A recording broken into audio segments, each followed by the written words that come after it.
Salut l'équipe, c'est Charles, j'espère que vous allez bien.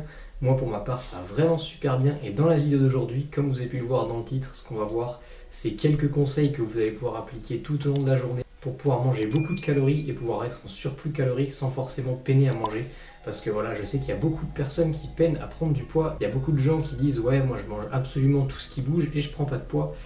En fait souvent c'est parce que les personnes mangent soit pas les bons aliments, soit elles ne mangent tout simplement pas assez et donc c'est ça qu'on va voir un petit peu dans la vidéo d'aujourd'hui. Donc je vais vous partager quelques conseils que ce soit au niveau de l'entraînement mais aussi au niveau de la nutrition parce que ça va se passer aussi bien à la salle que dans l'assiette. En fait, si jamais vous vous entraînez pas de la bonne façon, vous n'allez pas forcément construire de muscles et si jamais vous mangez pas correctement, vous n'allez pas construire de muscles non plus. Donc voilà, l'un ne va pas sans l'autre, donc il faut faire les deux en même temps et si tu fais les deux correctement, tu vas avoir des résultats de fou dès le début. On va être parti directement pour le premier point. Le plus important, ça va être votre total calorique. En fait, si vous n'êtes pas en surplus calorique, vous ne pourrez pas prendre de poids et vous ne prendrez pas de muscle. Pour savoir approximativement combien de calories il faudra manger, je vous mets un petit calcul ici. Après, toutes les petites méthodes comme ça, c'est vraiment quelque chose qui va s'adapter à chacun parce qu'on n'a pas tous le même métabolisme, on ne fait pas tous la même chose dans la journée, on n'a pas tous les mêmes séances, etc. Donc ça, c'est vraiment à prendre avec des pincettes, ça donne surtout un indicateur, on va dire. Donc une fois que tu as trouvé ta maintenance et que tu sais à peu près combien de calories il faut que tu manges, tu sais qu'il va falloir manger plus que ça. Donc tu vas rajouter environ 250 à 300 calories en plus. Et si tu vois qu'avec ça tu prends toujours pas de poids, tu vas réaugmenter la semaine d'après de 200 à 300 calories jusqu'à ce que tu prennes gentiment du poids. Après voilà, va pas prendre 1,5 kg par semaine, c'est pas forcément intéressant. Tu vas surtout finir par être très gras et pas forcément plus musclé à la fin. Ensuite ce qu'il va falloir que tu fasses, c'est que tu réussisses à manger tout au long de la journée. Tu vas pas faire 2 gros repas parce que manger 2 repas et manger 4000 calories en tout, c'est très compliqué. Donc c'est pour ça que tu vas diviser ta journée en plusieurs petits repas. Donc, tu vas faire les repas classiques, donc petit-déj, midi et soir. Vraiment pas négliger le petit-déj parce qu'en fait c'est là où ton corps il a jeûné toute la nuit, donc il a vraiment besoin que tu lui envoies quelque chose qui est bon pour lui. Et c'est pour ça que c'est important d'avoir un bon petit-déj bien complet. En plus, ça te permet voilà, de répartir tes calories sur vraiment toute la journée. Ensuite, prendre une collation entre le repas du matin et le repas du midi. Et faire pareil pour midi-soir.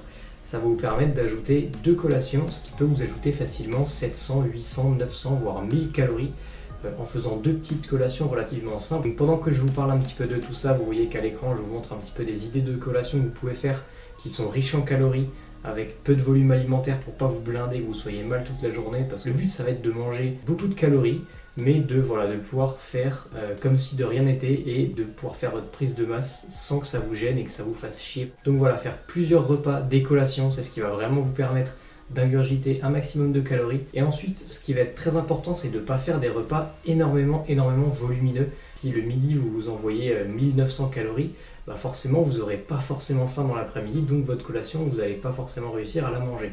Le but, ça va être de manger voilà, aux alentours de 1000-1200 calories maximum sur vos repas et de compléter sur les collations. Déjà, si vous faites 2 repas à 1200 calories, si vous prenez un petit déj, vous êtes facilement à 3000. Et voilà, 3000 calories, si tu rajoutes 2 collations, tu peux facilement péter 4000 calories. Et 4000 calories, c'est largement assez pour prendre du poids pour la majorité des gens. Si 4000, c'est pas assez, tu pourras rajouter des petits trucs comme je vais te montrer durant cette vidéo. Et un autre tip aussi qui peut être vraiment pas mal si vous avez du mal à prendre du poids pendant votre prise de masse, c'est que en plus de rajouter des collations à côté de vos repas, vous allez pouvoir vous prendre un petit pré-workout.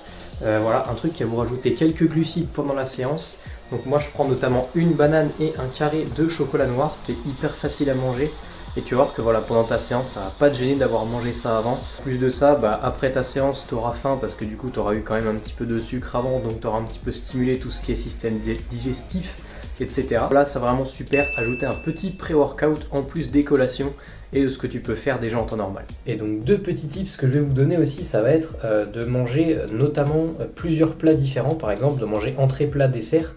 Ça va vous permettre de manger beaucoup plus parce que quand vous mangez un gros plat, vous n'avez plus forcément faim. Alors que quand vous mangez une bonne entrée et un bon plat, comme vous changez de saveur entre les deux, votre cerveau il s'habitue pas à la même saveur et du coup il va pas vous couper la sensation de faim et donc ça va vous permettre de manger plus. Donc ça c'était le premier petit tips et le deuxième tips ça va être un truc tout bête mais tout ce qui va être huile d'olive, lipides, etc. Vous rajoutez de l'huile d'olive à la cuisson, vous rajoutez par exemple de l'huile d'olive dans un petit peu de riz, vous rajoutez une cuillère à soupe. Une cuillère à soupe, ça rajoute 100 calories très facilement. Et aussi tout ce qui va être fromage fondu, etc. C'est vraiment quelque chose de pas mal d'ajouter par exemple du gruyère, des choses comme ça, c'est des fromages. Le fromage c'est quand même riche en protéines et riche en lipides, donc ça monte relativement vite au niveau des calories. Donc voilà, 2 petits tips qui sont vraiment super pour ajouter vraiment beaucoup de calories sur votre journée. Alors on a pas mal parlé de la diète et de ce qu'il fallait manger, de ce que vous allez pouvoir mettre en place pour manger plus sans avoir l'impression de manger plus. Mais ce qui va être super important, ça va aussi être votre entraînement et votre récupération. C'est des trucs sans lesquels vous ne pourrez pas construire de muscles. Si vous vous reposez pas assez et si vous travaillez pas assez, votre muscle il va pas se développer. Tout l'aspect sommeil et récupération, c'est vraiment un des facteurs les plus importants. Parce que plus de sommeil égale moins de stress, égale plus de récupération. Et ça va également vous donner un meilleur contrôle de votre appétit, dans le sens où vous aurez moins envie d'aliments transformés et moins succomber à certains aliments. Ce qui est conseillé, c'est vraiment de venir dormir au minimum 7 heures, 8 si vraiment vous pouvez. Après, si vous pouvez dormir plus, c'est bien, mais 7-8 heures, c'est vraiment le minimum pour pouvoir construire vraiment du muscle. Parce que si vous n'avez pas assez de repos, vous allez être fatigué à votre séance, donc vous allez pousser moins fort. Et en plus de ça, c'est pendant le repos que le muscle vient se reconstruire, donc ça va être hyper important d'avoir une hygiène de vie et un sommeil clean qui va vous aider à vraiment prendre de la masse comme vous voulez. Et en ce qui concerne les entraînements, ce qu'il va falloir, c'est vous entraîner pas sur des séries de 80 répétitions. Voilà, il va falloir vous entraîner sur des séries relativement courtes. Vous pouvez faire du 3-5 reps, c'est bien, mais vous pouvez aussi faire du 8-10 reps, c'est bien aussi pour prendre du muscle. Et également, il va pas falloir juste faire 4, 5 ou 6 reps, il va falloir faire vos 6 reps, mais que la 7ème ne passe pas. Voilà, il faut vraiment arriver à l'échec, parce que si vous faites 6 reps tranquille, pourquoi votre corps il irait s'adapter alors qu'il est clairement capable de faire ce que vous lui demandez.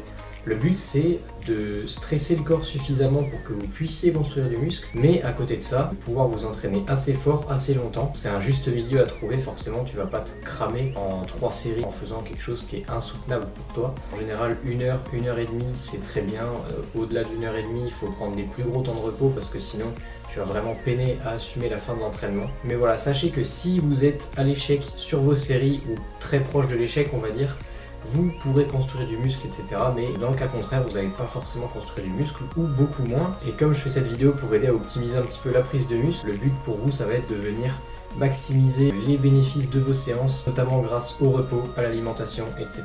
Et donc on arrive maintenant sur la fin de cette vidéo. On a parlé alimentation, on a parlé repos, on a parlé entraînement. On a vu un petit peu comment c'était possible de manger plus et d'avoir assez de calories pour construire du muscle. On a pu un petit peu évoquer aussi le fait de dormir suffisamment parce que c'est un des points qui est le plus négligé et c'est un des points qui est le plus important. Et on a aussi parlé de l'entraînement parce que pas de prise de muscle sans entraînement. Si tu manges juste plus sans t'entraîner, tu vas juste devenir plus gros et pas plus musclé. Ça paraît logique. Ah bon? Oui? Ah bon? Ah bon? Ah bon? C'est logique, c'est la vie. Sur ce, je vous retrouve sur la prochaine vidéo. D'ici là, restez fit, restez fort. Ciao.